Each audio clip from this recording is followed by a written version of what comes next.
예, 오늘은 좀 색다르게 시작을 해보겠습니다. 여러분의 저녁 파트너 김종석입니다. 어제 윤석열 대통령이 물론이고 여당의 유력 당권 주자들 2명이 대구를 찾았는데요. 대구 경북 TK 지역이 누가 뭐래도 보수의 심장으로 불리는 이유는 바로 탄핵과 구속수감 이후에도 보수층에 여전한 영향을 행사하고 있는 바로 이 인물 때문입니다. 방송 직전에 영상을 한번 만나봤었는데 그 영상 다시 한번 만나보겠습니다.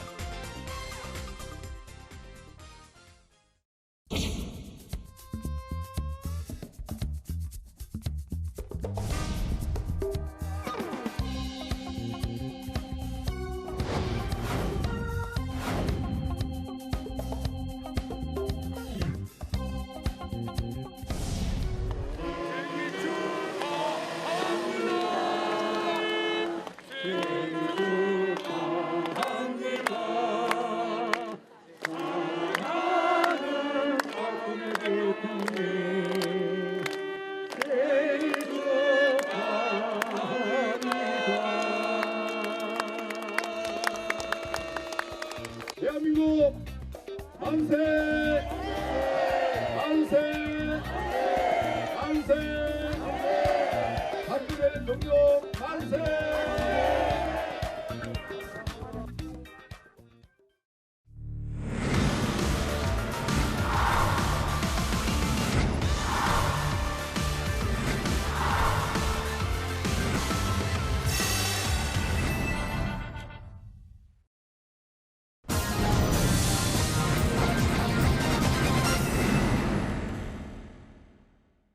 예, 저희가 준비한 3위와 6위인데요. 사저에서 첫 생일상 박근혜 전 대통령의 모습은 이 얘기부터 하나씩 시작을 해보겠습니다.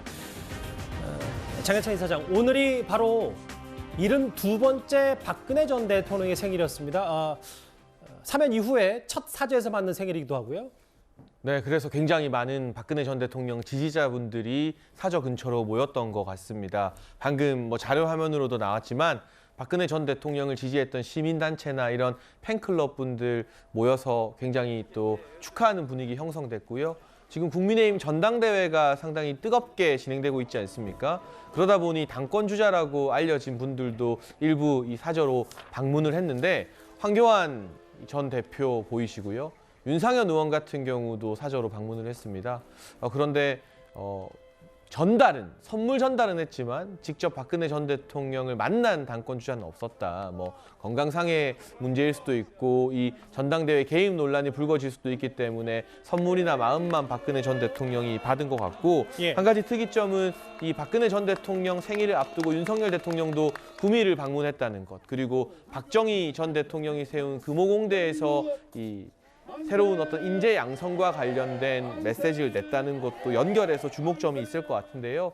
박근혜 전 대통령이 별도의 메시지는 내지 않았지만 제가 봤을 때 이건 이 전당대회 국면에서 자칫하면 박근혜 전 대통령의 메시지가 이 특정 후보에게 힘을 실어주는 것으로 오해될 수도 있기 때문에 상당히 낮은 톤에서 지지자분들의 감사 인사를 받으면서 조용하게 생일을 보내신 것이 아닌가 추측이 되는 지점 같습니다. 지금 보신 것처럼 여러 보수단체에서 생일상을 좀 준비했고요. 앞서 제가 잠깐 말씀드렸던 것처럼 대구 경북 지역, TK 지역은 누가 뭐래도 보수의 심장으로 불리는 이유가 바로 탄핵과 구속수감 이후에도 보수층에 여전한 영향력을 행사하고 있는 바로 박근혜 전 대통령 때문일 겁니다. 오늘 꽤 달성 사저 주변이 많은 인파가 몰렸습니다. 오늘 당권에 도전하고 있는 황교안 전 대표나 윤상현 의원이 직접 가서 여러 생일상을 전했는데 박근혜 전 대통령 사저 밖으로는 나오지 않았어요. 사실은 공식적인, 앞서도 화면에 봤지만 윤석열 대통령 취임식 이후에는 여러 공식 행보를 전혀 외출하지 않고 있기 때문에 어떻게 좀 저희가 해석하면 될까요?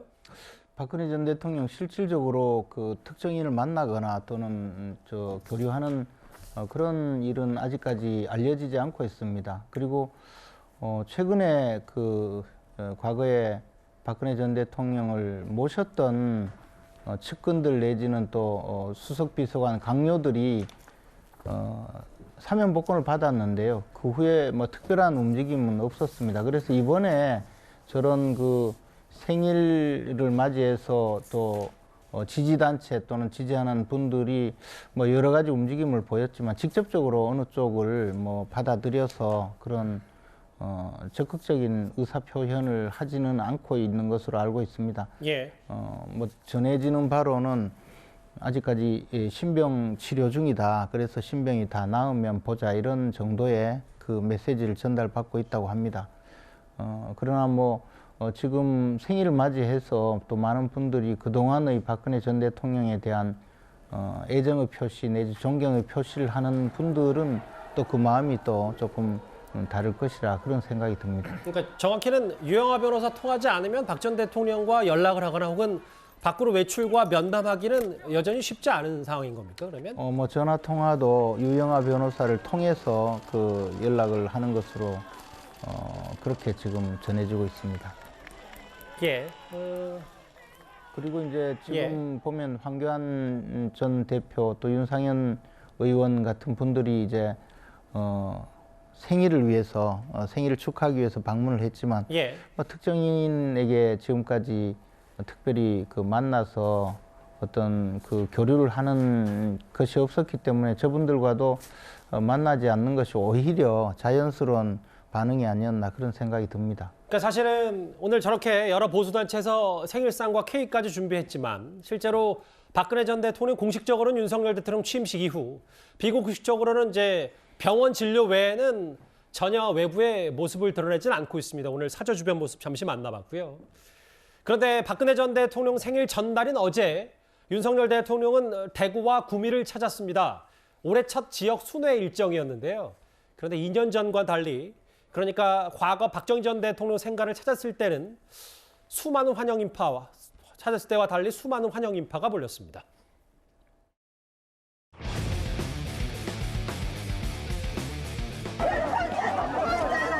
이정도 사과해! 혹시 사과가 왜 왔어?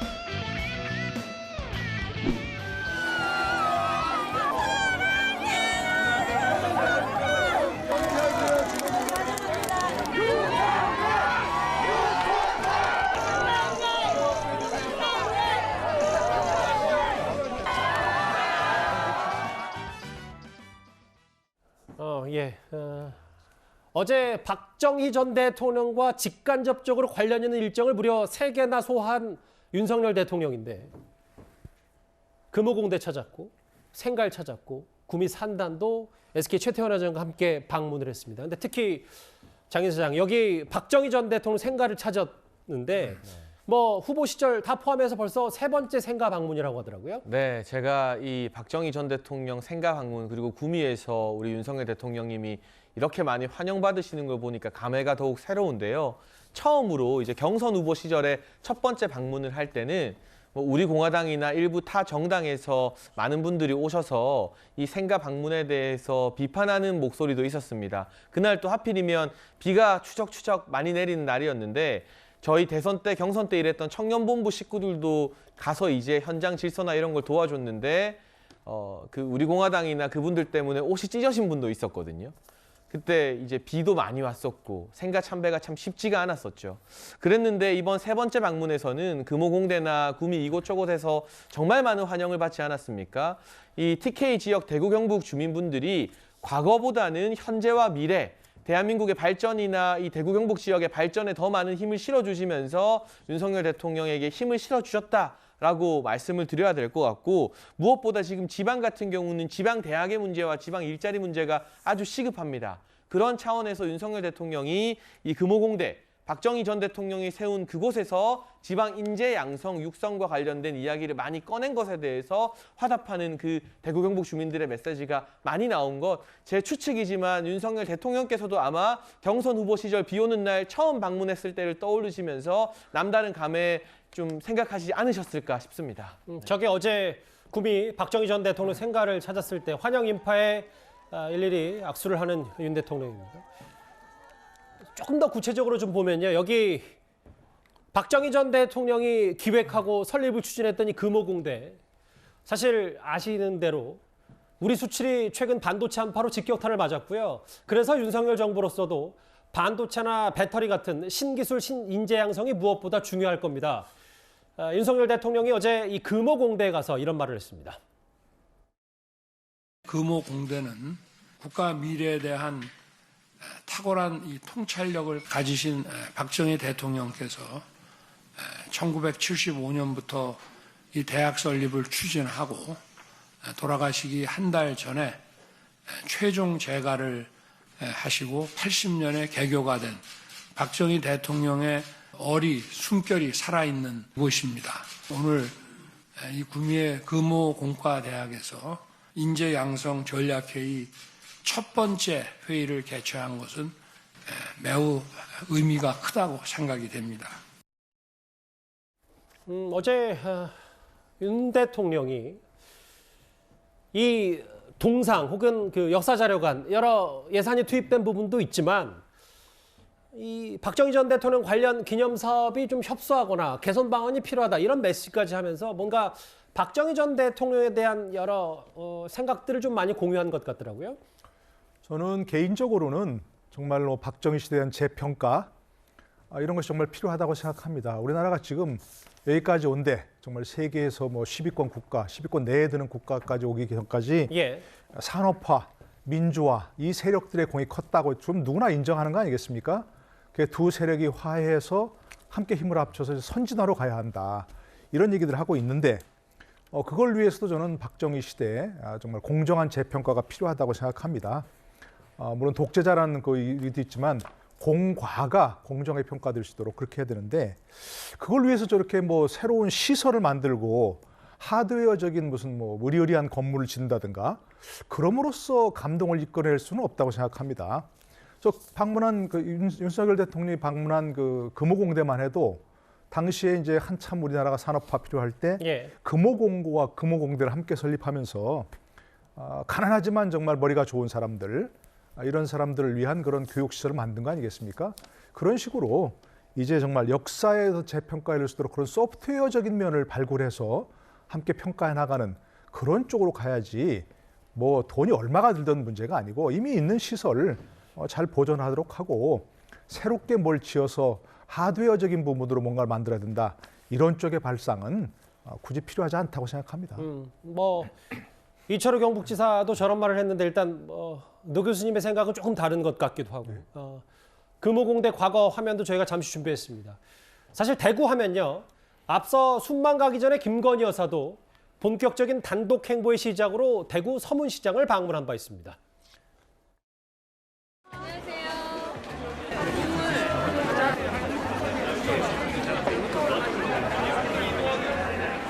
국물 너무 맛있는데? 인상이 너무 좋으신 것 같아요. 화면보다 실물이 훨씬 더 미인이신 것 같아요. 감사합니다.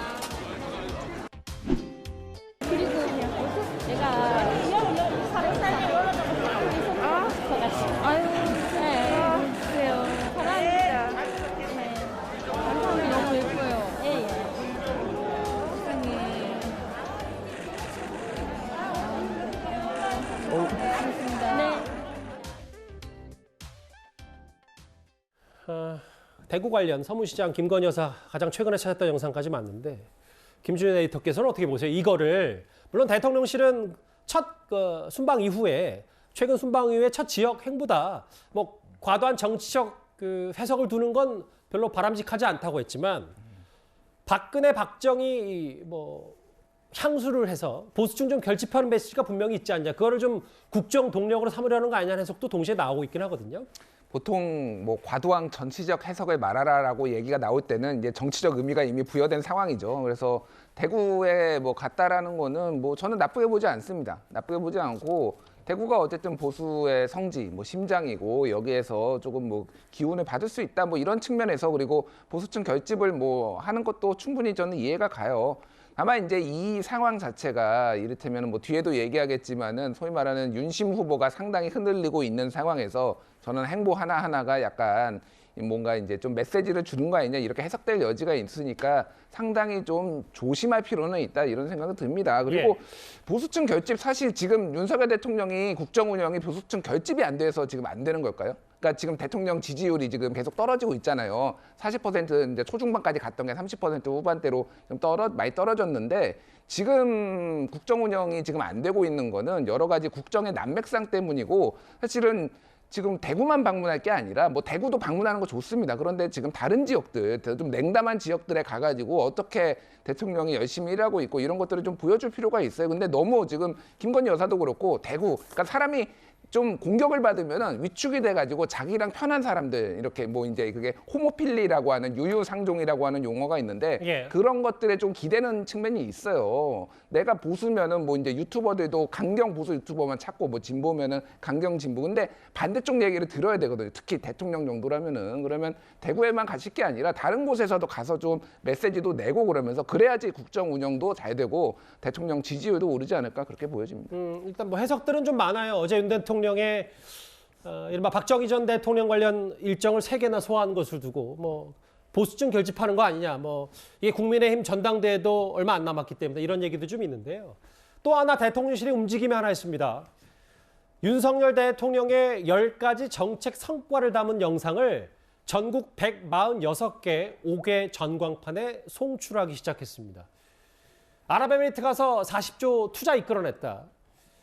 K방산, 우리 방위산업 여러 무기들 잘 수출했고 부동산 규제 지역도 해제하면서 뭔가 여러 정권이 바뀐 이후에 가시적인 성과들이 있었다.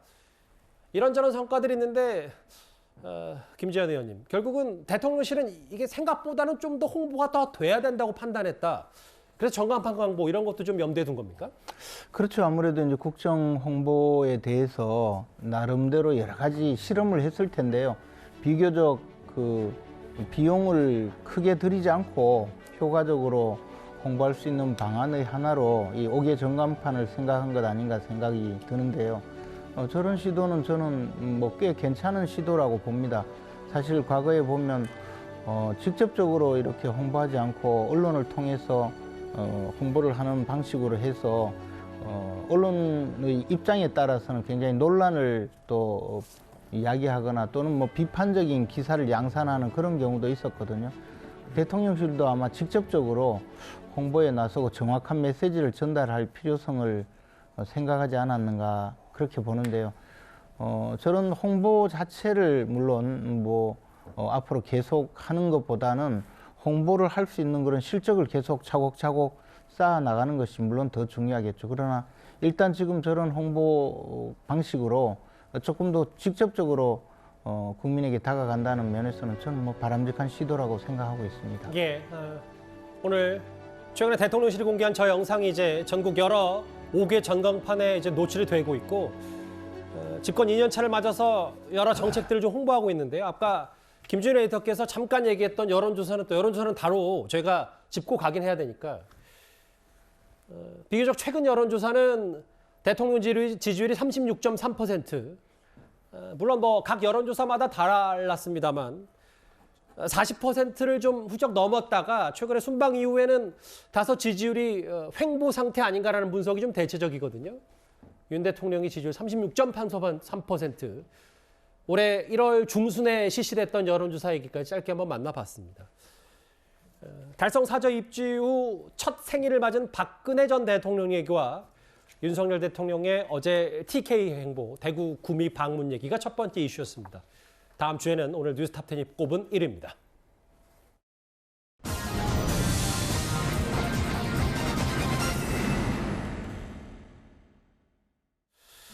예,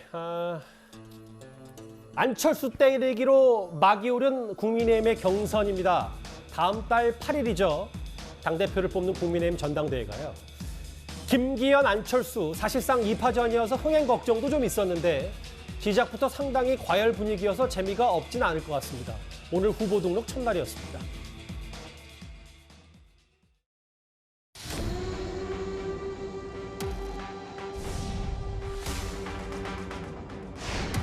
저는 윤 힘이 되기 위해서 나온 후보입니다.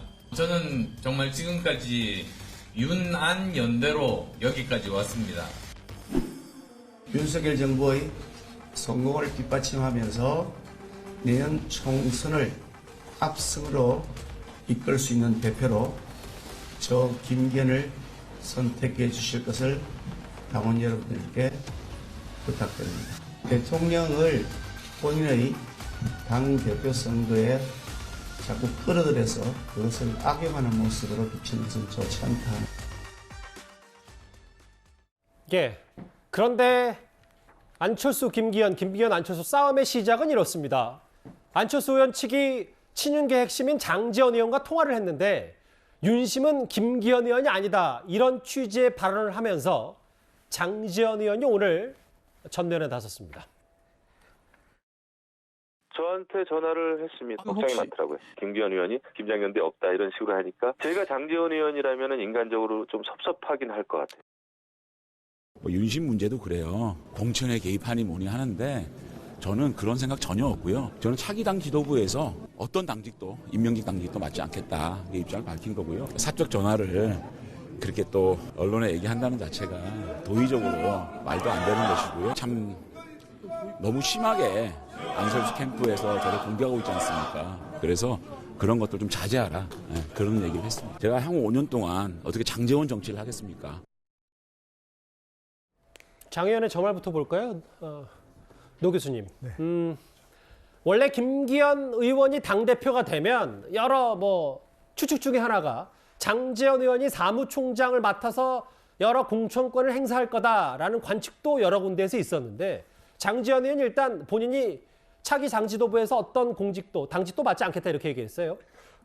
지금 사실은 그 얘기는 이미 오래전에 장제원 의원이 이제 김장연대는 이제 끝이다, 끝났다 얘기하면서 뒤로 빠지는 상황이 있지 않습니까? 예. 김기현 의원도 그렇게 얘기를 했고요. 그 이유가 바로 지금 얘기하신 대로 김장연대라는 걸 처음 얘기했을 때 김기현 의원보다는 오히려 장제원 의원의 방점이 있었거든요. 장제원 의원이 김기현을 밀면서 바로 이른바 윤심이 김기현 의원에 있는 거 아니냐 이렇게 얘기했고 김기현 대표가 된다면 장제원 의원이 실세가 될 것이다. 이런 얘기하면서 이른바 반 장제원 여러 가지 감정들이 많이 쌓였다 이렇게 얘기한 적이 있었습니다. 예. 그런 것들은 이제 뒤에서만 좀 스멀스멀 나왔던 그런 얘기들인데 아예 지금 이제 안철수 의원 측이 부상하면서 그게 이제 공식화되고 그런 쪽으로 공격이 들어가니까 공식적으로 사무총장들 비롯한 아무 당직 맞지 않겠다 이렇게 얘기할 수밖에 없는 그런 상황 같습니다.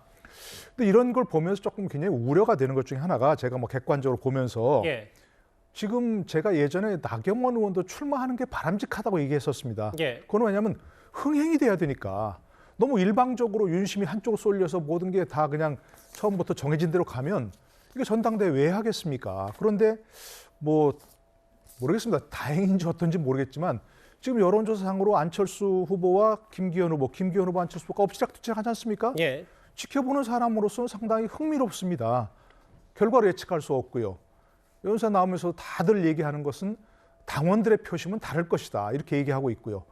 얼마나 좋습니까 이게. 뻔한 승부가 아니고 결과를 예측할 수 없는 승부가 된다. 그러면 양측 다 페어플레이 하면서 예. 누가 대표가 되더라도 우리 함께 손잡고 나가서 윤석열 정부의 성공을 위해서 함께 뛰자. 이렇게 할 수 있을 것 같은데 왜 이렇게 양쪽이 서로 너무 좀 배제하는 그런 승부를 하려고 하는 거죠. 이해가 잘 안 갑니다. 조금 호흡을 좀 양측 균형에서 가다듬을 필요가 있지 않겠는가 이렇게 생각합니다. 근데 조금 전 알려진 보도에 따르면 김영우 전 의원, 안철수 의원 측이죠. 전 몰랐는데 대통령직 속에 국민통합위원회 위원직을 맡고 있었던 모양인데 어떤 특정 후보를 지지하는데 부적절하다고 판단해서 대통령실이 위원직을 해촉했다 이런 보도도 나왔습니다. 이제 국민통합위원회 자체가 조금 특정 정파에 소속되어서 활동하는 것이 조금 약간 이례적이라고 할 수가 있죠.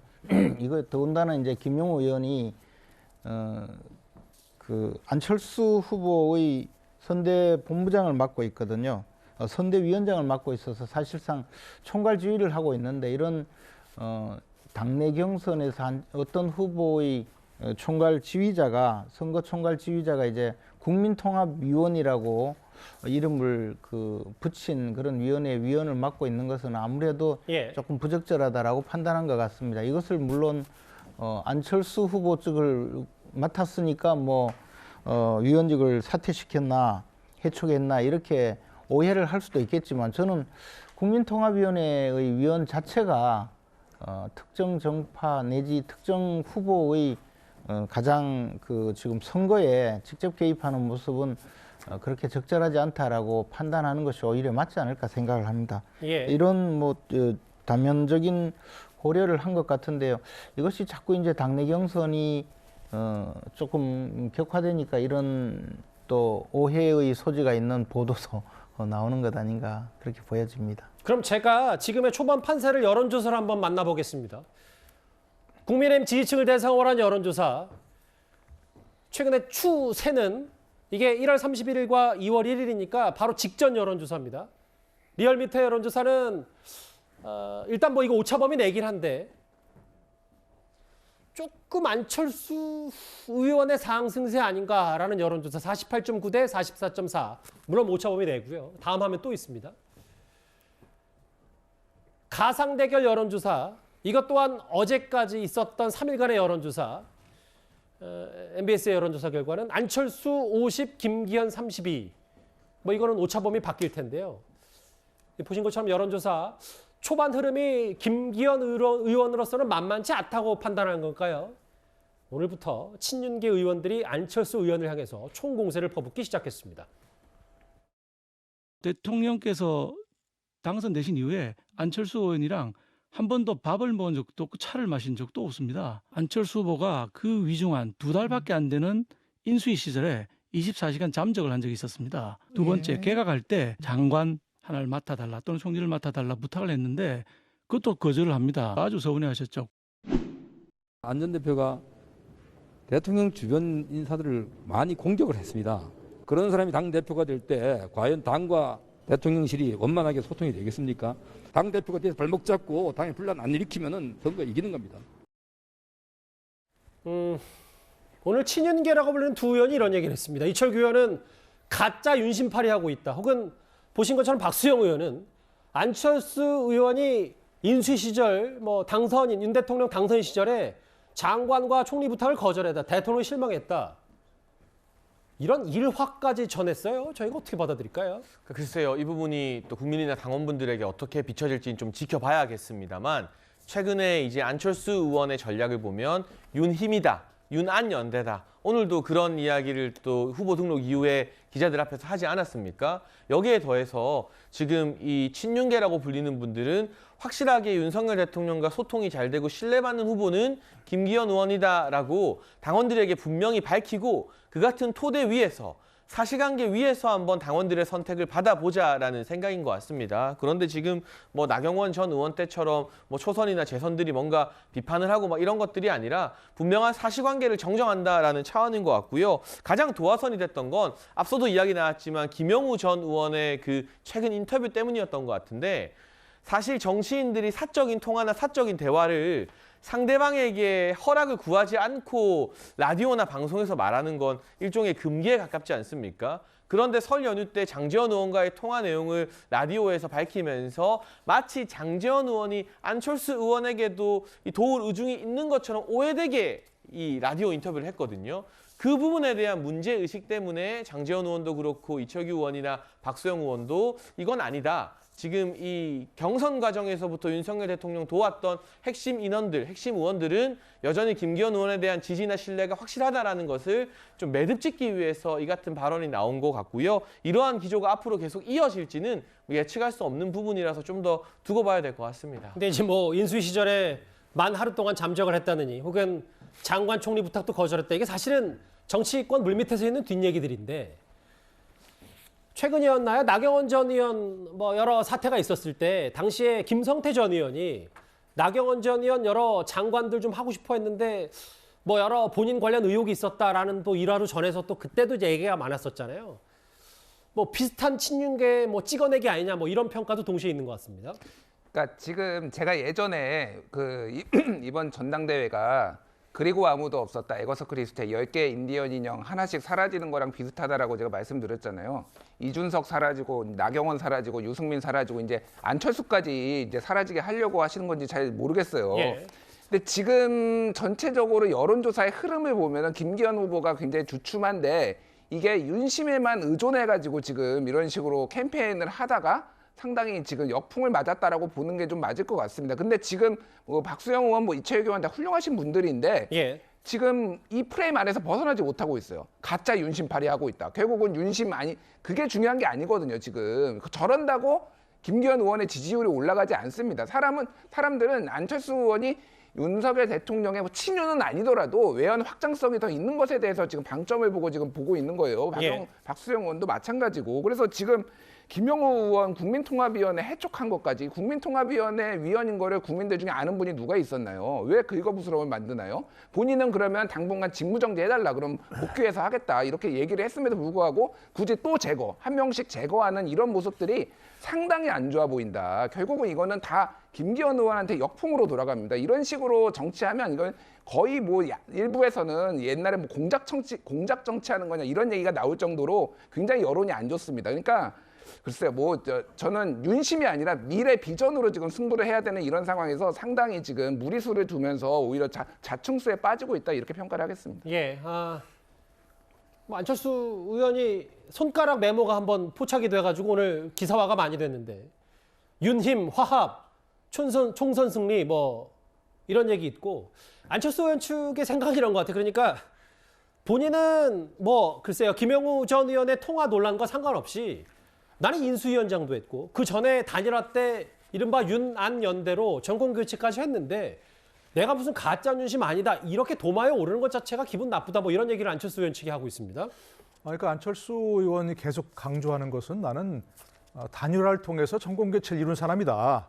이런 얘기 계속 강조하고 있는 거 아니겠습니까? 그러니까 반윤이라고 있을 수 없다는 얘기고 예. 아까 저 어떤 이철규 의원인가요? 반윤이라고 그렇게 낙인 찍은 것은 본인 말대로 정말 금도를 넘은 것이라고 볼 수밖에 없는 것이고요. 저 검지에 적은 걸 보니까 저는 뭐 무슨 얘기인지 잘 모르겠는데 보니까 경선 X하고 총선 승리라는 것 같아요. 그죠? 예. 그러니까 자기는 대표가 되기 위해서 경선 승리하려는 것이 목적이 아니고 대표가 되어서 총선에서 승리하겠다. 그러면서 강조하는 게 계속 수도권 승리를 얘기하고 있는 것 같고요. 예. 두 번째는 이제 윤힘이라고 얘기했습니다. 처음에 잘못 적었나 봤더니 그게 아니라 윤심을 다른 후보들은 강조하고 있는데 본인은 대표가 되어서 윤석열 대통령에게 힘이 되겠다. 이런 지금 얘기를 하고 있는 것 같고요. 예. 세 번째는 이제 화합이라고 하는데 지금 누가 되더라도 좀 대표가 주목받을 수밖에 없는 건 내년 총선의 공천 과정 아니겠습니까? 예. 그러니까 어떤 대표가 되더라도 공천 과정에서 결국 파열음이 날 수밖에 없는데 본인이 되어야 이와 같은 파열음을 잠재우고 총선 승리를 위한 공정한 공천할 수 있다. 이렇게 강조하는 것 같습니다.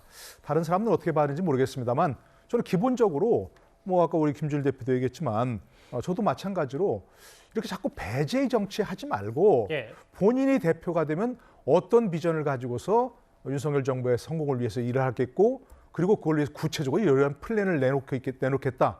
이렇게 얘기를 해야지 자꾸 상대를 비난하는 그런 경선 이건 마이너스 정치다 이렇게 생각합니다. 예, 뭐 여기 계신 네 분이 각자 의견을 내주셔서 잠깐 다른 주제 가기 전에 이 얘기 짧게만 해볼게요.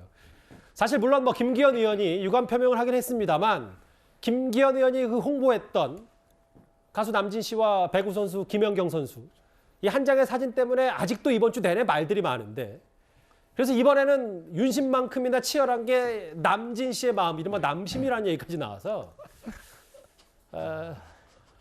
윤상현 의원이 본인 SNS에 남진 씨와 러브샷 한 거 올렸더니 윤상현 의원과도 아무 관계가 없다고 했고 태어나서 처음 본 사이라는 얘기를 김기현 의원을 저격하면서도 했고 이러니까 또 박지원 전 원장이 남진 씨하고는 내가 제일 친하다고 했고 그래서 이게 좀 쉽게 논란이 식지 않고 있네요. 어쨌든 김기현 의원이 유감 표명을 하긴 했습니다. 근데 사실 정치인들 입장에서도 굉장히 좀 당혹한 상황이 되고 말았는데요. 통상적으로 저런 뭐 대스타죠. 사실 남진 선생 같은 분은 저희들 초등학교 다닐 때도 슈퍼스타였거든요.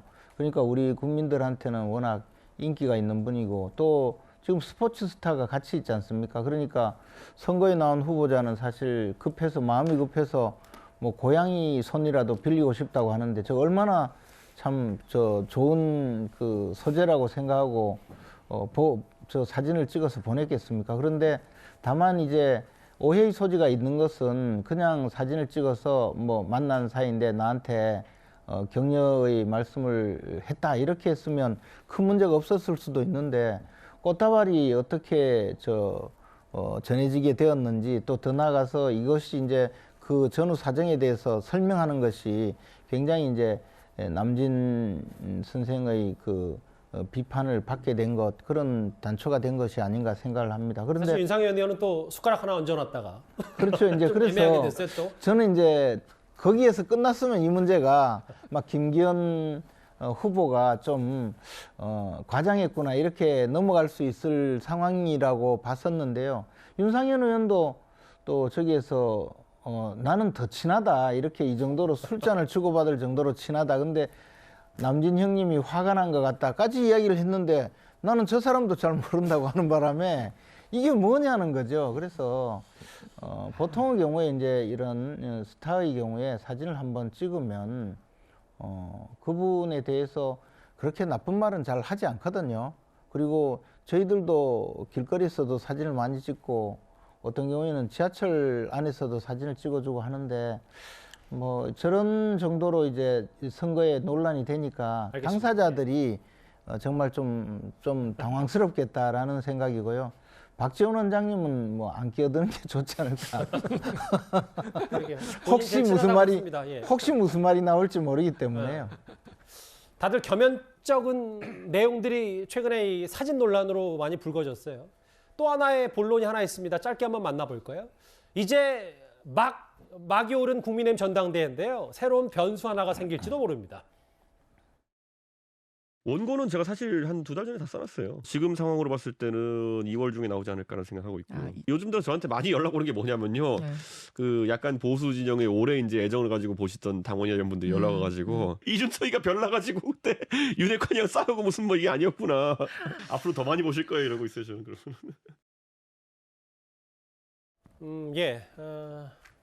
바로 이준석 전 대표 얘기입니다. 지금 사실상의 정치 행보를 시작한 것 아니냐는 관측도 많아서 책 내겠다. 그동안의 정치 활동 뭐 여기에는 여러 본인의 그동안의 경험들이 좀 쏟아낼 것 같은데 뭐 이준석 전 대표 개인의 정치적 행보는 일단은 조금 접어두더라도 전당대회 앞두고 책 내고 본인이 지지하는 본인과 가까운 의원들과 뭐 이런 최고위원 출마하는 사람들 힘을 좀 쏟겠다.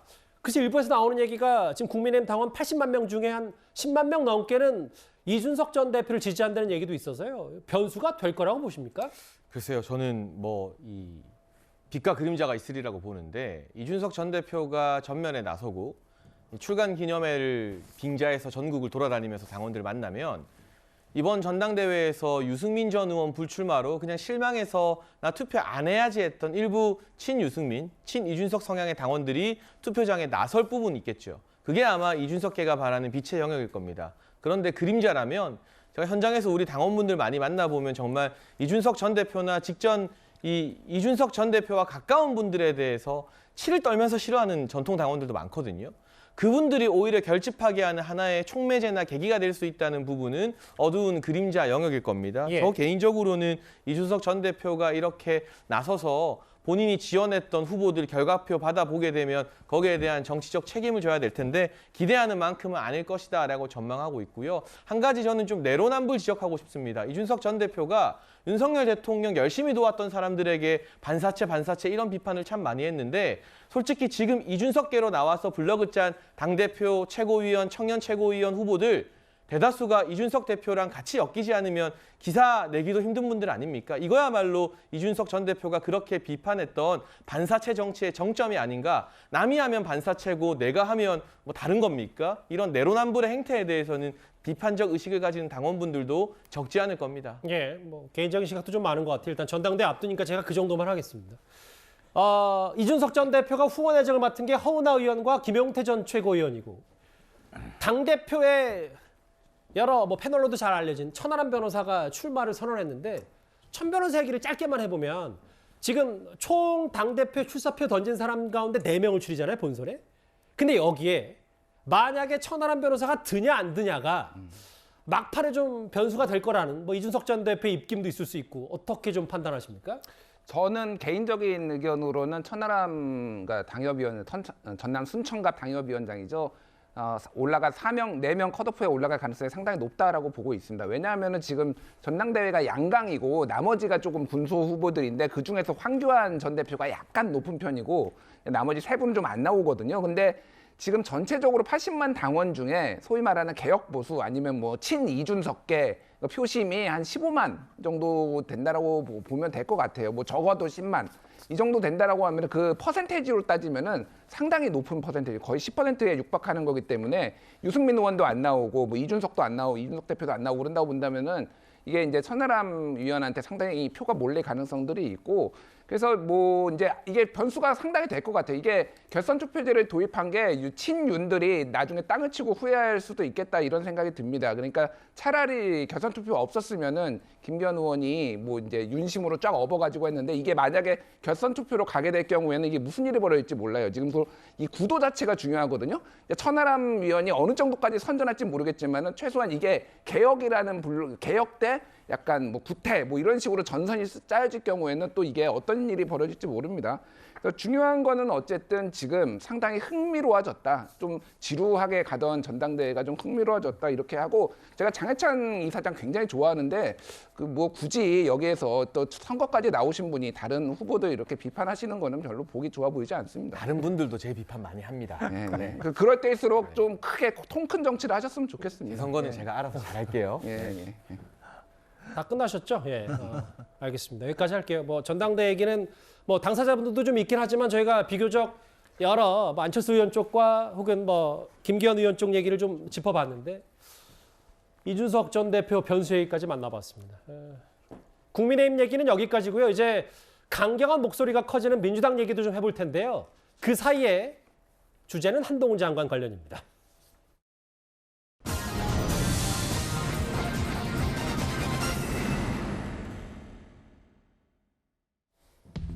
황운하 의원은 음모론자다. 이 결론이 어떻게 났을까요? 무슨 말인가 하면 작년 11월에 한동훈 장관이 과도한 의혹 제기를 하면서 민주당 황운하 의원을 기억하시겠지만 직업적 음모론자라고 부른 적이 있습니다.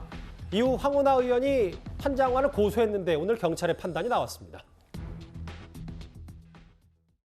2주 전에 마약과의 전쟁 한동훈 장관이 선포했거든요. 그 우선순위가 달라졌다고 할 때 그 안배를 그쪽에 둔 거 아닙니까 혹시? 저는 이 마약과의 전쟁 이런 것도 의도를 순수하게 안 봅니다. 이 마약이 물론 지금 이제 마약이 좀 확산 기미가 보이는 건 틀림없지만 마약과의 전쟁까지 할 만큼 그 좋은 상황이냐? 저는 김어준 씨나 황운하 의원 같은 직업적인 음모론자들이 이런 이국민적 비극을 이용해서 정치 장사를 하는 건 잘못된 거라고 생각합니다. 한동훈 법무장관이 국회회의장에서 국회의원을 특정하여 공연히 모욕적인 표현을 함으로써 완벽하게 모욕죄를 저질렀습니다. 현행법으로 체포돼야 할 수준의 명백한 범죄입니다.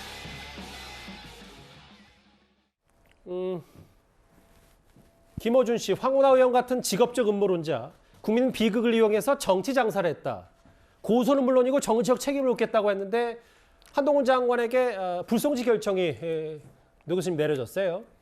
글쎄 다 찾아봤는데 왜 어떤 것 때문에 불송치 결정이 내려졌다 그런 얘기는 없더라고요. 근데 어쨌든 이게 모욕죄로 무슨 그 검찰에 송치해서 기소를 하게 하거나 할 만한 그런 가치가 없다 이렇게 판단한 거겠죠, 일차적으로. 근데 모욕죄라는 건 다 아시겠습니다만 공연히 사람을 모욕해서 이제 뭐 사회적 평가를 저해시켜야 되는 그런 거거든요. 근데 모욕이란 건 대개는 이제 욕설, 비하 이런 경멸적 표현을 얘기하거든요. 그런데 지금 여기 보니까 뭐 직업적 음모론자? 글쎄 이것을 듣는 사람이 경멸적 표현으로 느낄 수 있을까? 그러니까 본인은 주관적으로 그렇게 느낄 수 있다고 생각하더라도 보통은 기준은 뭐냐면 개인적으로 주관적으로 느꼈다는 문제가 아니라 사회적 통념상 일반적으로 보통 사람이라면 경멸적 표현을 느낄 수 있겠다. 그렇게 돼야 되는 것이거든요. 그러니까 직업적 음모론자라고 하는 것은 한동훈 장관이 아마 저렇게 시도 때도 없이 자꾸 어떤 이 음모론을 퍼뜨리는 그런 사람이라는 표현을 주관적으로 쓴 거라고는 볼 수 있겠지만 예. 그것이 듣는 사람이 무슨 뭐 경멸적으로 느낀다? 그래서 사회적 평가가 저하되었다? 이렇게 일반적으로 느끼기는 어렵다. 아마 그렇게 생각한 것 같습니다. 경찰은 검찰에 넘기지 않기로 했어요. 불송치 결정을 한 장관에 내렸습니다. 아까 화면에 잠깐 김 의원께서 사인다라는 게 잡혀서 발언권을 안 들을 수가 없어요. 왜냐하면 모욕죄를 저질렀다고 황 의원이 계속 주장했고 지금도 이 부분은 유효하다라고 얘기를 좀 하고 있거든요. 근데 이제 말씀하셨다시피 모욕죄는 이제 타인의 평가도 실추시키고 개인적으로 모욕적인 감정을 느끼게 하는 그런 이제 이중적인 그 피해를 입힌 경우에 해당되는 범죄인데요. 뭐 저는 개인적으로 직업적 음모론자라고 이야기하면 모욕감을 느낄 수는 있으리라고 봅니다. 근데 이제 이게 이제 공적인 인물이라는 것이 있거든요. 예를 들어 국회의원 또 황운하 의원 같은 경우는 특히 여론의 아주 주목을 받는 저런 국회의원이고 이런 쪽으로 굉장히 본인이 주장을 많이 해서 지금 이런 내용 자체가 자신이 도발한 내용에 대한 어떤 반응이거든요. 예. 그리고 또 하나는 김어준 방송인의 경우에도 마찬가지로 사회적으로 굉장히 알려진 공적인 인물이기 때문에 이런 공적인 인물에 대해서는 조금 강하게 비판 내지 비평을 하더라도 그것을 참아야 될 의무가 있다는 것이죠. 왜냐하면 공적인 지위에 있기 때문에 그러한 견제 내지 그 비난을 참아야 될 그런 위치에 있다는 이 공적 인물 이론이 실질적으로 그 형법 이론의 그 주류에서 차지하고 있는 통설에 해당되거든요. 그래서 아마 지금 황운하 의원 또는 뭐 김어준 방송인의 경우에도 이 정도에 대해서는 모욕죄라고 할 수가 없다. 오히려 충분히 비판할 수 있고 비평할 수 있다. 그런 취지가 아닌가 생각을 하고요. 그 국회의원을 하다가 보면 저보다 훨씬 더 그 아주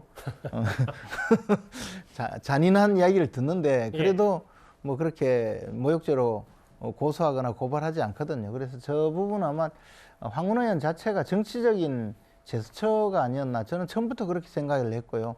이것으로 아마 기소될 거라고 믿은 법률가는 없었을 겁니다.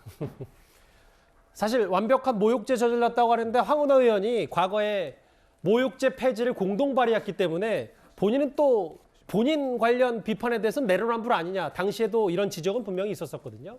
한동훈 장관 얘기가 나왔으니까 오늘 정부 당국의 움직임도 하나 짧게 보겠습니다. 한동훈 장관이 오늘 원희룡 국토부 장관과 함께 전세 사기 근절 대책을 위한 관계 장관 회의에 참석을 했습니다. 그 화면을 준비했습니다. 국민들께서 왜 갑자기 전세 사기냐 이러실 수 있는데요. 지난 정부 시기입니다. 졸속 임대차 3법 개정으로 전세 대란이 일어났고 결과는 조직적인 사기 집단에게 먹잇감을 던져주고 다수의 서민들은 전세 사기의 피해자로 전락하는 결과가 되었습니다. 검찰은 올 1월 경찰, 국토부와 함께 전세 사기 대응 협의회를 개최해서 수도권 및 지방 거점 전국 7대 권역에 검경 지역 한라인을 구축하고 전세 사기 배후 세력을 철저히 규명하고 전세 사기에 가담한 공인중개사, 분양, 대행업자 등에 대해서도 엄정하게 수사할 겁니다. 반드시 죄에 상응하는 책임을 묻도록 하겠습니다. 그 추경호 부총리, 원희룡 국토부 장관, 아까 뭐 문재인 정부 얘기도 잠깐 언급했는데 한동훈 장관이 일단 이것도 민생의 일환이다라고 판단해서 검찰이 이 조직적 대규모 전세 사기를 직접 수사할 것이다. 이게 뭐 최근에 있었던 여러 재판에 넘겨진 이른바 빌라, 전세 사기범들을 좀 엄단하겠다는 의지도 좀 읽는 것 같아요. 네, 특히 지난해 7월 세 모녀 전세 사기 사건 등이 알려지면서 국민적 공분을 사기도 했었는데요. 실제로 지난해 집중 수사를 통해서 하반기에만 이 145명을 기소하고 46명을 구속하는 성과를 올렸다고 합니다. 그리고 원희룡 국토부 장관 같은 경우도 얼마 전에 이 빌라가 상대적으로 많은 강서구를 방문해서 전세 사기 현황을 점검하기도 했었는데 이게 뭐 빌라왕이다라고 하면서 소위 말하는 바지 사장 내세우고 전문적인 부동산 사기 업자들이 수십, 수백, 또 많게는 수천 채까지 이 빌라 같은 경우를 갭 투자로 구매해서 피해를 이 세입자들에게 전가하고 있는 양식이 지금 계속해서 발견되고 있기 때문에 검찰과 국토부가 협업해서 이 같은 전세 사기 완전히 근절시킬 수 있게 뿌리 뽑겠다는 정부의 강한 의지를 드러내는 것 같습니다. 한동훈 장관과 황운하 의원의 얘기, 뭐 여러 공방 얘기까지 길지 않게 한번 만나봤습니다. 다음 주제 앞서 예고한 대로 이제부터는 야당의 움직임을 하나하나 살펴보겠습니다.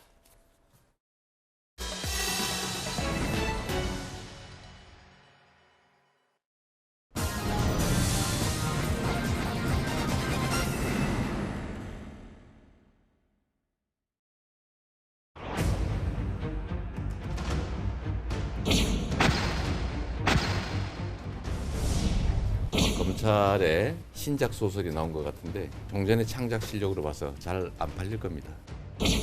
이건 신작 소설이 아니라 사실에 입각한 내셔널 지오그래픽 다큐멘터리 시리즈입니다.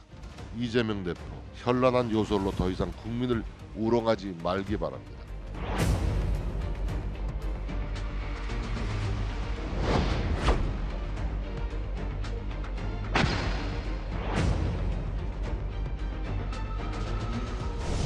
김건희 특검 수용하라! 검찰은 누구의 이야기를 듣고 있는 것입니까? 누구의 눈치를 보고 있는 것입니까? 대한민국 검찰은 이미 죽었습니다.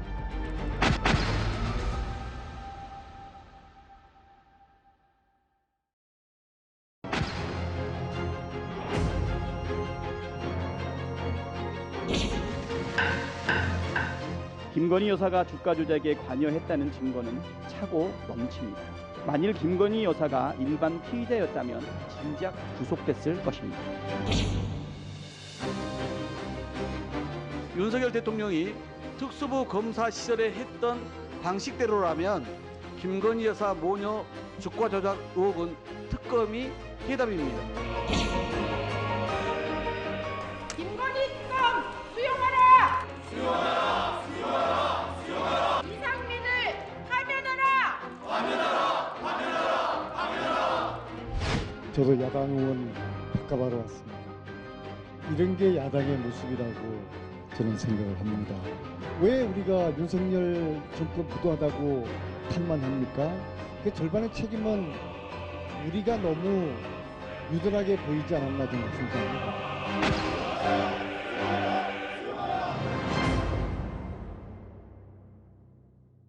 보신 것처럼 이재명 대표에 대한 의혹들의 개수가 늘어나면 늘어날수록 민주당의 목소리는 더 강경해지고 있는 듯합니다. 역풍 논란에도 총공세인데요. 이번 주말 장외 집회를 앞두고 어제 오늘은 강경파 의원 40여 명이 국회 본관에서 밤샘 농성을 했습니다.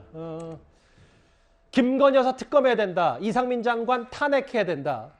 꽤 인원수가 좀 늘어나고 있다고 하는데 글쎄요, 뭐 이재명 대표 사법 리스크에 대한 맞불 작전일 수도 있고요. 상대당으로서는 어떻게 평가를 좀 하십니까?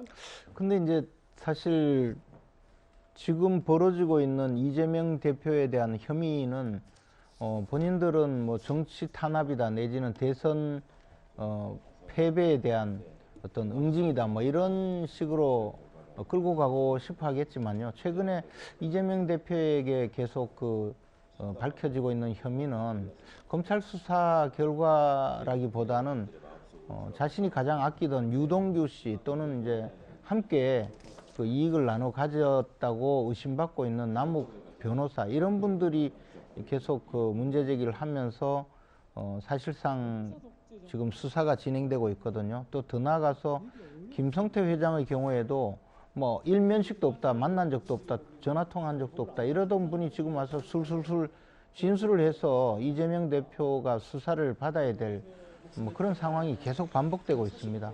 또 사실 성남 FC 사건의 경우에도 과거에는요 무슨 범죄가 안 된다고 주장했지만 그 회사 관계자들이 상당히 구체적인 진술을 하고 증거를 제시하는 과정에서 지금 수사가 되었거든요. 이런 상황인데 이것을 가지고 지금 자신의 어떤 신병 처리를 막기 위해서 민주당 의원들 전원을 동원하고 또 저렇게 동원을 해서 계속 끌고 가야 국회에서 지금 체포동의안이 들어오면 이것을 부결시키는 동력이 만들어지지 않을까 해서 저렇게 끌고 가는 것 같은데요. 저것이 이제 저희들도 사실 뭐 밤샘 농성도 많이 해보고 또 장애투쟁도 많이 해봤지만 그런다고 해서 사안이 달라지지 않거든요. 실체적 진실이 달라지지 않는데 이재명 대표는 스스로에게 지금 다가서고 있는 사법적인 그 절차 내지는 수사를 통해서 밝혀질 실체적 진실에 대해서 답변하는 것이 중요하지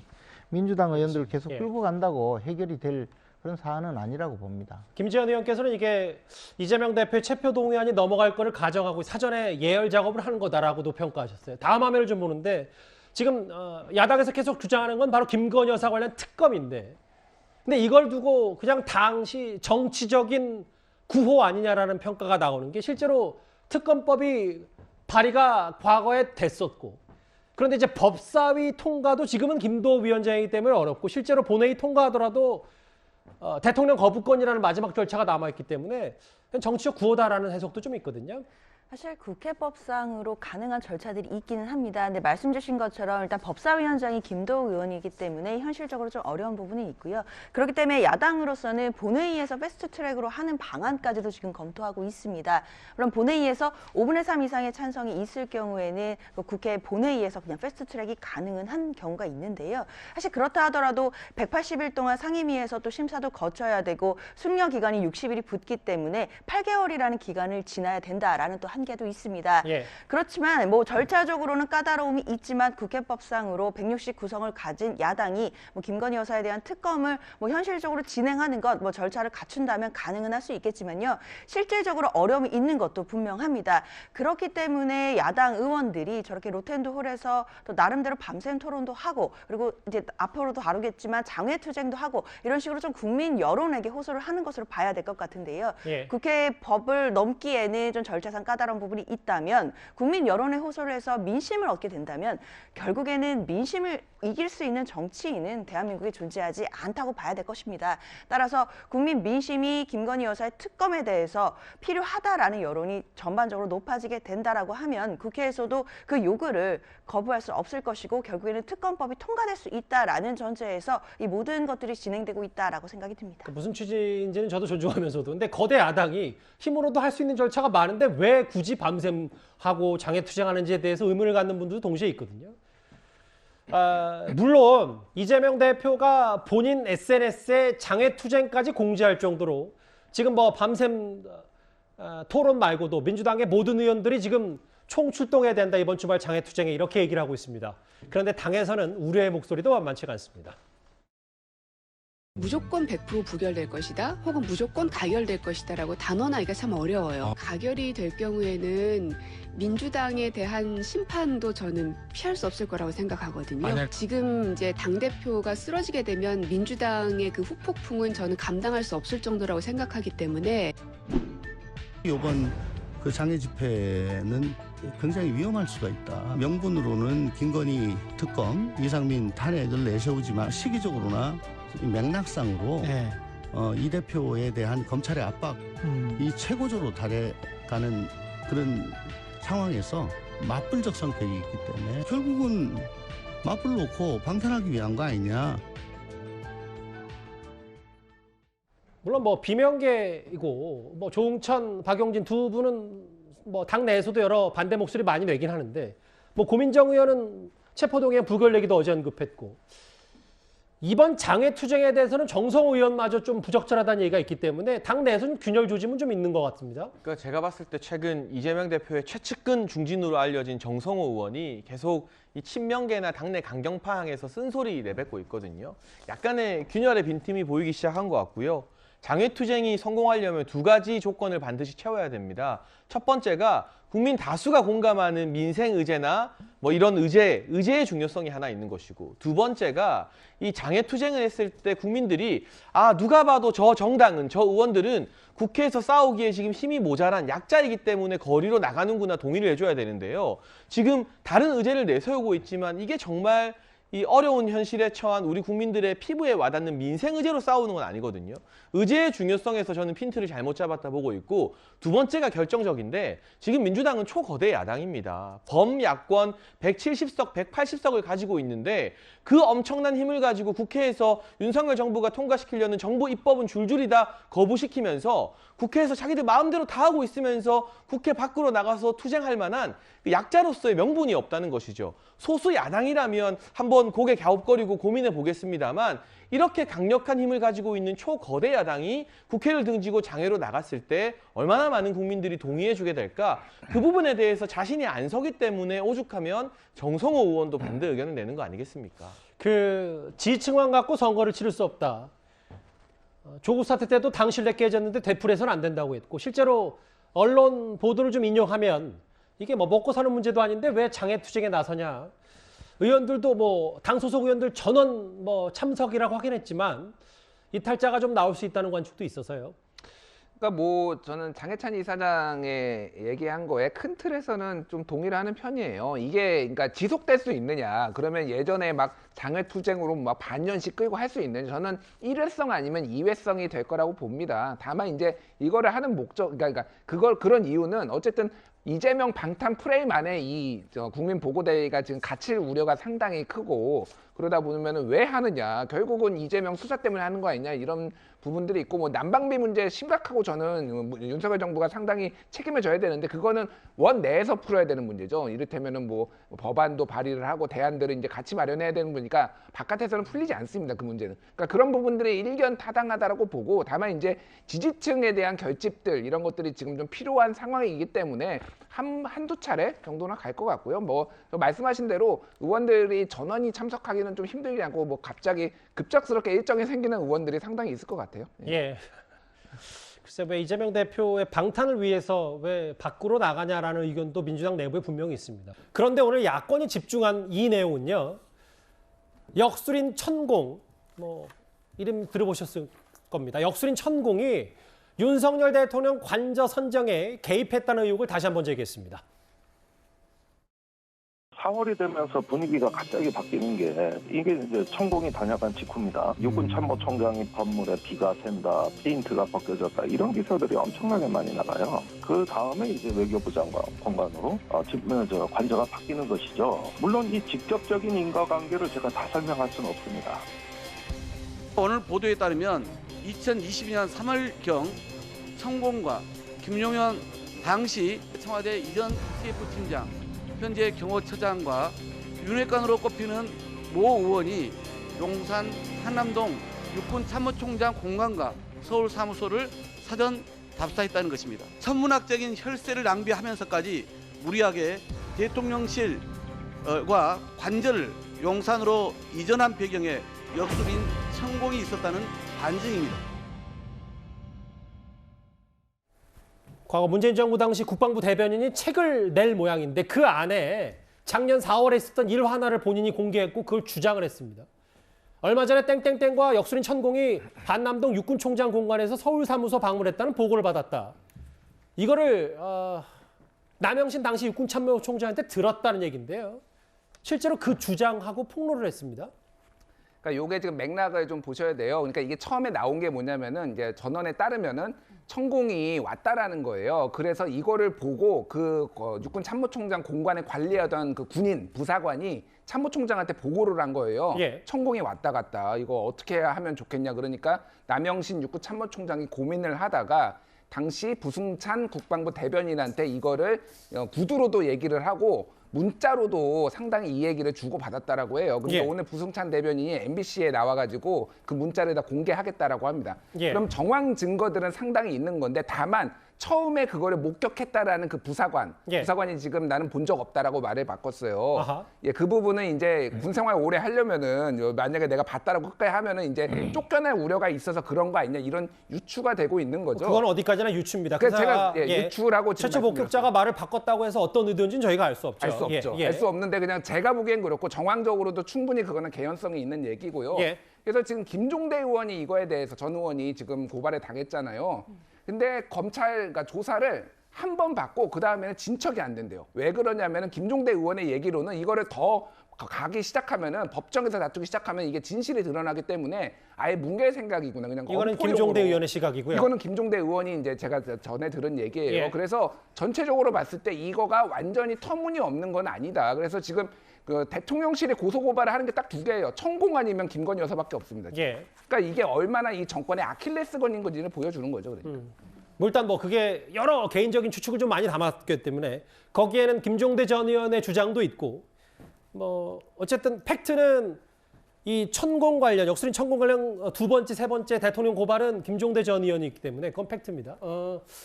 대통령실이 한남동 공간 둘러본 사실 전혀 없고 사실과 다른 전원을 토대로 가짜 뉴스 확산하는 것에 강한 유감을 표명한다고 했어요. 그런데 이제 지금 국방부 전 대변인이 책자에서 이런 언급을 한 것이고 본인이 본 것도 아니고 본인도 또 남영신 전 육군 참모총장으로부터 화장실에서 들었다는 것이고 그래서 예. 그 이후에 뭐 관련된 그 서로 간의 SNS 대화를 나눴다는 것이 이 내용이거든요. 그리고 그러면 이제 남영신 전 육군 참모총장은 어디에서 들었느냐 하면 그 참모총장 공관의 관리 담당 부사관으로부터 보고를 받았다. 그러면서 내용은 그 친구가 부사관이 나한테 허위 보고를 했겠느냐. 이것이 이제 진실이라는 확신의 유일한 근거거든요. 그러면 이 사안은 결국은 현장을 본 사람이 어떻게 첫째 하나는 현장을 본 사람의 진술이 없으면 이건 아무 의미가 없는 예. 제3자끼리의 왔다 갔다 한 내용에 불과한 것이고 그러면 현장을 본 사람이 과연 이 천공이라는 분이 온 것을 확실히 본 것인지 또는 비슷한 사람을 본 것인지 아니면 그때 당시에 또 다른 이야기를 한 것인지에 대한 실체 규명이 있어야 되겠죠. 그런데 저는 개인적으로 지금 화면에 나오지만 저렇게 생긴 분이 나타나면 꽤 주목을 받을 텐데 그 남영신 전 참모총장도 그 이야기를 했거든요. 저런 분이 나타나는 게 말이 되냐 하니까 진짜다라고 하는 답변을 들었다고까지 이야기했다니까 예. 이 부분에 대해서는 실체관계에 대한 분명한 검증이 있어야 되지 않을까. 그리고 조금이라도 잘못된 부분이 있다면 그 진실관계를 찾아내서 책임질 사람이 있다면 반드시 책임까지 물어야 되지 않을까 생각합니다. 그 말은 이제 부승찬 전 국방부 대변인이었어요. 예. 누구든 마찬가지죠. 예, 제가 정말 짧게 비유를 드리겠습니다. 이건 제2의 청담동 술자리 게이트입니다. 그 첼리스트 역할을 A 부사관이 하는 것이고요. 지금 그걸 전해 들었다는 남영신 전 육군 참모총장은 첼리스트 전 남자친구 역할을 똑같이 하고 있고 그걸 또 들어서 보도에서 터뜨린다는 부승찬 전 대변인은 더 탐사 역할을 하고 있는 겁니다. 제2의 청담동 술자리 의혹이나 다를 바가 없습니다. 각기 다른 주장들을 세게 하셨는데 일단은 정확한 건 사실관계니까요. 최초 목격자는 이제 말을 바꿨기 때문에 또 그게 새 국면일 수가 있습니다. 역술인 천공 논란 여기까지 정리하겠습니다. 다음 주제는 이재명 대표의 대북 송금 의혹 얘기입니다.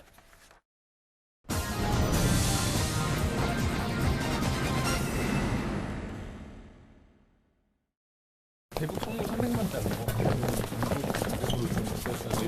나왔는데 그래요? 아마 검찰에 신작 소설이 나온 것 같은데 종전의 창작 실력으로 봐서 잘 안 팔릴 겁니다. 방독자금 관련해서 이화영 후지사에게 보고받으신 적 없으십니까? 참 그 소설 가지고 자꾸 그러시는 것 같아요. 김성태와 통화해서 고맙다는 말도 하셨다는데 전혀 기억이 안 나십니까? 소설 가지고 자꾸 그러지 마시죠. 북한에 초청장까지 보냈다는데 전혀 관련 사실 모르셨습니까? 그럼 혹시 승인이나 보고 과정이나 이런 것들이 없으셨다는 말씀이신 거죠? 점심 맛있게 드십시오. 예, 저희가 준비한 이 얘기는 잠시 뒤에 바로 만나보기로 하고요. 사실 대북 송금 의혹의 핵심은 김성태 전 회장이 북한에 많은 돈을 보냈을 무렵에 경기도가 이재명 당시 지사의 방북을 타진했다. 그래서 쌍방울은 대북 사업권을 챙기고 이재명 대표는 정치적 이득을 취하는 이게 바로 유착이다. 이게 검찰의 시각입니다. 결국 이것 또한 또 다른 의혹과 마찬가지로 제3자 뇌물죄가 될 가능성이 높다는 게 법적인 판단도 있는데요. 그 부분은 여러 공방이 있습니다. 근데 장 이사장, 새롭게 알려진 얘기는 또 다른 등장인물이 나옵니다. 바로 김용 전 부원장, 이재명 대표 최측근. 동아일보 보도에 따르면 당시 돈이 오고 갔을 무렵에 김성태 전 회장이 어쨌든 500만 달러를 북한에 전달했는데 북에 돈을 전달했다, 고맙다, 이런 말을 했다고 지금 검찰 조사 중에 진술한 것으로 알려졌거든요. 네, 결과적으로 김성태 전 회장과 이재명 대표의 최측근들 사이에는 굉장히 오랜 교류와 소통, 그리고 김성태 전 회장이 북에 불법적으로 송금한 것을 이재명 대표의 측근들이 인지하고 있었다는 내용의 핵심 진술입니다. 그런데 한 가지, 지금 화면 나오지만요. 김성태 전 회장이 귀국할 때 저 공항에서는 이재명 대표 모른다고 했고 모든 혐의를 다 부인했거든요. 근데 검찰 들어가서 한 이틀 조사받으니까 대북 송금 관련해서 아주 진술을 쏟아내고 있지 않습니까? 이건 검찰이 가지고 있는 증거, 김성태 전 회장이 옴짝달싹 못할 만한 대북 송금과 관련된 증거가 있기 때문에 김 전 회장의 입장이 진술이 바뀌었다고 보는 게 상당히 타당한 것 같고요. 또 다른 보도를 보니까 대선 패배 이후에 김성태 전 회장이 불만을 토로하자 이화영 전 부지사가 걱정 마라. 이재명 대표가 국회의원 되고 당대표 되면 쌍방울 불이익 받을 일 없을 것이다라고 약속해줬다, 안심시켰다는 언론 보도도 오늘 나왔습니다. 이재명 대표의 측근들이 계속해서 김 전 회장을 관리했다는 그런 진술들 오늘 이만큼 나왔으니까 내일 더 많이 나올 것 같습니다. 그러니까 뭐 최측근 이화영 전 부지사 말고도 김용 전 부원장도 본인에게 고맙다고 했다. 이게 김성태 전 회장의 검찰 진술 내용인데 반론이 있었어요. 김용 전 부원장 측은 대북 경협자금을 대신 내준 거에 대해 들어본 적이 없다. 그럼에도 검찰은 윗선 공모 가능성을 염두에 수사하고 있다. 뭐 입장이 좀 갈리고 있습니다. 그 민주당에서는요. 아니 어떻게 남북 관계가 그렇게 얼어붙었을 시점에 경기도 단독으로 방북을 추진할 수 있겠냐라는 입장인데요. 그 목소리 민주당의 반박 목소리 한번 듣고 와서 관련 내용 이어가 보도록 하겠습니다. 당시 국제 정세를 고려하면 검찰 주장은 한마디로 기초적인 사실관계조차 확인하지 않은 황당무계한 소설입니다. 2월 하노이 북미회담 결렬 이후 2019년 하반기는 남북관계가 경색되고 있었습니다. 대한민국 정부, 미국 정부마저 북측과 대화를 진전할 수 없던 경색된 상황에서 경기도지사가 방북을 한다는 게 말이 됩니까? 근데 여러 보도를 통해 알려지기로는 실제로 5번 정도가 경기도가 당시 이재명 지사 도장이 찍힌 초청 요청 공문을 북한에 보낸 건 사실이고 5번 정도 전달했다. 국제정세가 그렇고 한반도가 이렇게 얼어붙었는데 어떻게 경기도 단독으로 보내냐. 저 논리는 일단 이걸로 깨지는 건 아닌지 모르겠어요. 일단 2019년도 하노이 회담이 노딜로 끝난 후에 대북 관계가 굉장히 경색됐던 사실은 분명한 사실입니다. 그렇기 때문에 경기도지사가 당시에 방북을 할 수 있는 가능성이 있었겠느냐? 사실상 없다라고 봐야 될 것 같은데요. 그 가능성의 문제와 그리고 경기도가 접경 지역도 갖고 있는 지자체로서 그동안 대북 사업을 하고 있었던 부분들에 대해서 하노이 그 회담이 노딜이 됐다고 하더라도 계속해서 추진하고 교류 협력 이사를 확인하는 공문을 보내는 것 차원은 좀 구별해서 볼 수 있을 것 같습니다. 네. 당시에 저런 공문을 보냈다라고 해서 김성태 전 회장이 이재명 대표의 방북을 위해서 2019년도 11월에 300만 달러를 대북에 송금했다라는 어떤 의혹이 바로 직접적으로 뒷받침된다고 보기도 어려울 것 같고요. 그리고 2019년 11월이라고 한다면 이재명 대표가 당시 도지사로서 항소심에서 공직선거법 위반으로 이미 당선 무효형을 선고받은 직후였습니다. 그렇기 때문에 당시 이재명 도지사로서는 자신의 정치 생명도 어떻게 될지 알 수 없는 상태였고 지금 2023년에서 봤을 때야 이재명 대표가 유력한 대선 주자이고 또 야당의 강력한 당대표로 또 국민의 지지를 받고 있지만 19년도 11월이라고 한다면 본인의 정치적 생명 그리고 도지사로서의 본인의 임기를 다할 수 있을지도 사실 알 수 없는 상황이었습니다. 근데 그런 상황에서 김성태 전 회장이 모든 리스크를 감수하고 방북을 위해 그리고 그 방북이 크게 가능성도 높지도 않은데 그걸 위해 본인의 돈으로 또는 쌍방울의 돈으로 그 대북에 송금을 했다. 이런 부분이 사실 논리적으로는 잘 납득이 되지 않는 부분도 있거든요. 그렇기 때문에 검찰로서는 김성태 전 회장의 이런 진술 말고도 이 진술이 바뀌었으니까 이게 사실인지를 확인하는 작업들을 지금 면밀히 진행을 해야 될 것으로 보입니다. 근데 사실은 추진한 건 맞는 거니까 물밑에서 어떤 정도의 규모와 목소리를 갖고 있는지 모르겠지만 추진한 건 맞는 거고 다음 화면도 있어요. 실제로 최소 5번 전달했고 경기도 비공개 보고서에는 북측과의 협상은 긍정적으로 이뤄졌고 하노이 결렬 이후에 남북 협력 사업은 민간 분야까지도 단절된 상황이었지만 그러니까 이재명 대표가 더더욱 정치적 이득을 위해서 방북 타진을 추진했다. 그 돈을 쌍방울 김성태 전 회장이 대신 내준 거고 이 논리가 그렇게 무리한 주장은 아니지 않는지 검찰의 얘기는 그것 겁니다. 그러니까 당시 이제 국제 정세를 보면은 이제 타임라인 순으로 제가 말씀드리면은 2018년에 이제 평양에서 9월달에 남북 정상회담하고 굉장히 기대가 컸는데 2019년 2월에 이제 하노이 노딜 결렬이 있었죠. 정상회담 중에 노딜이 있었고 그런데 2019년 6월에 트럼프 대통령이 방한을 한 다음에 김정은을 또 DMZ에서 만나요. 근데 그때까지만 해도 완전히 결렬은 아니었다라는 거고 남북 관계가 완전히 파탄난 거는 2020년 6월에 남북 공동 연락사무소가 폭파되면서 그게 완전히 이제 끝났다고 봐야 되는 맞아요. 판문점 회동도 2019년 6월, 7월이었습니다. 네, 6월이었고요. 그리고 2019년 9월에 김성 북한 유엔 대사가 북미 대화를 촉구하는 얘기를 해요. 그런다고 본다라면 저때 이를테면 방북을 추진하는 것 자체가 완전히 신빙성이 없는 건 아니에요. 다만 예. 아까 뭐 변호사님이 얘기하셨듯이 이거 자체가 그럼 뭐 안 되는 거냐, 문제가 있는 거냐, 그건 아니거든요. 유력 정치인으로서 남북 관계를 풀어보겠다라는 어떤 정치적 제스처인 건데 중요한 거는 김성태 진술이 그런 신빙성이 있느냐예요. 사실은 김성태는 너무 말을 많이 바꾼 사람이거든요. 그렇기 때문에 지금 이 진술이 정말로 이렇게 이재명을 위해서 했다라는 것 자체에 조금 아직은 뭐 좀 신빙성을 두기에는 좀 무리가 있기 때문에 그거는 다른 뭐 증거로서 보강이 돼야 되는 부분입니다. 정확히는 말이 바꿨다기보다 언론 인터뷰에선 이런 얘기를 했고 검찰 들어가선 이런 얘기를 했는데 문제는 검찰 조사 과정에서 아직 말이 바꿨다라는 보단 입을 열었다는 표현이 좀 더 적절할 수 있겠어요. 김재현 의원.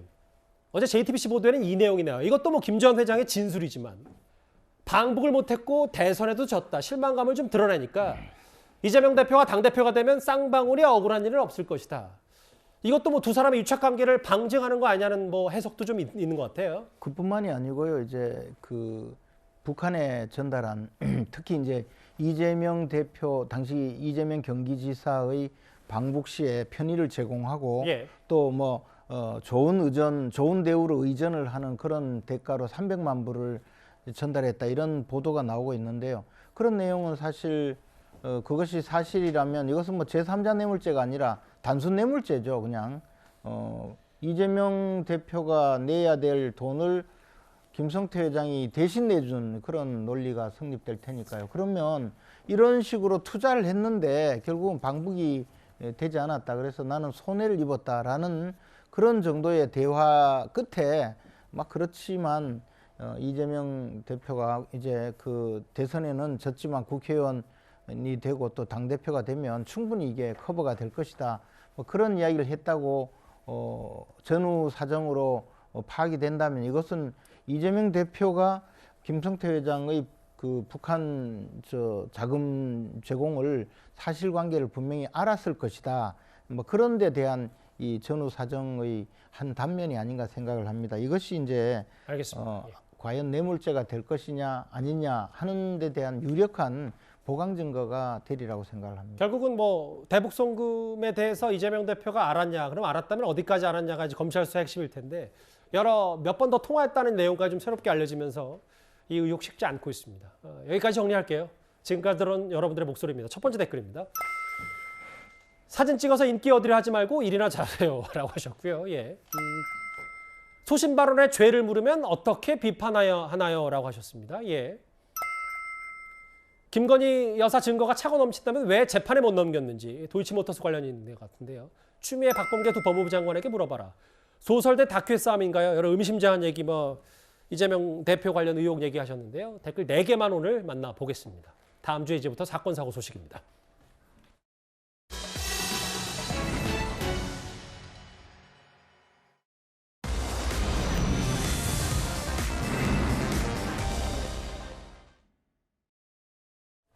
구미 아이 바꿔치기의 무죄.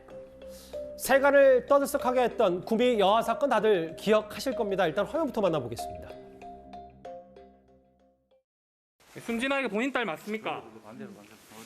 유전자 검사 결과 계속 부인하시는데 억울한 게 뭘까요? 믿고 신뢰하는 국가수인데 제가 이렇게 아니라고 이야기할 때는 제가 제 진심을 좀 믿어주셨으면 좋겠어요. 근데 가장 억울한 게 혹시나 어떤 이유 때문에 이런 일이 있는 거예요? 저는 애를 놓은 적이 없어. 진짜로 낳은 적이 없는 다른 아이는 어디? 어머니 그러면 정말 이 사건에서 잘못한 게 아무것도 없으세요?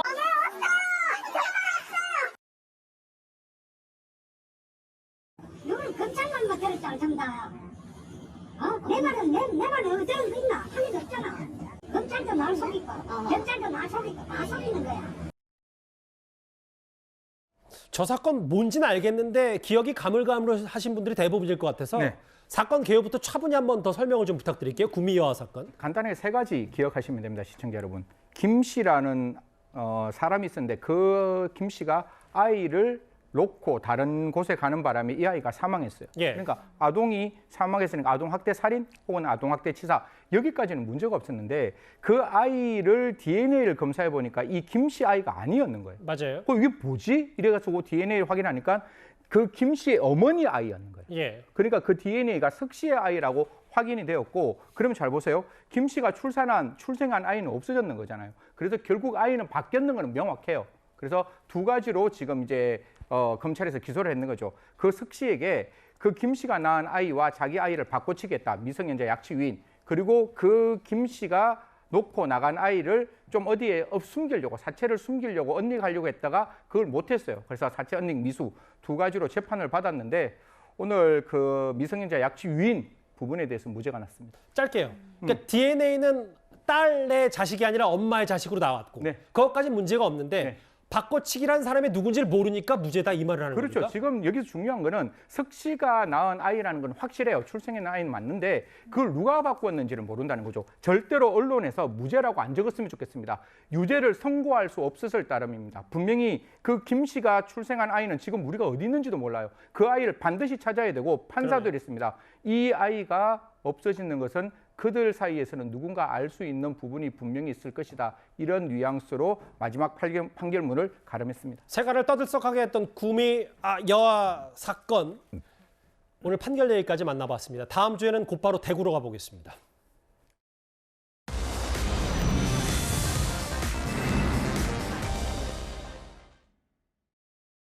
우리도 고사지는 거잖아. 저들한테 이기도 올랐고. 우리는 법적으로 할 수 있는 게 아무것도 없잖아요. 도발을 자기들이 이기겠다면서요. This shameful and hateful behavior shows their Islamophobia. 이게 작년에 이어서 오늘도 이슬람 사원 건립을 반대한다면서 일부 시민들이 이슬람에서 금기시하는 이제 고기 파티를 열면서 뭔가 항의를 하고 있는데 이게 지금 계속 반복될수록 모르겠어요. 대구시, 대구 북구가 뭔가 좀 어느 정도 교통 정리해야 될 텐데 그게 잘 안 되는 모양이죠. 사실 이거는 어떻게 보면 홍준표 시장이 좀 나서야 되는 일이라고 저는 생각을 하는데요.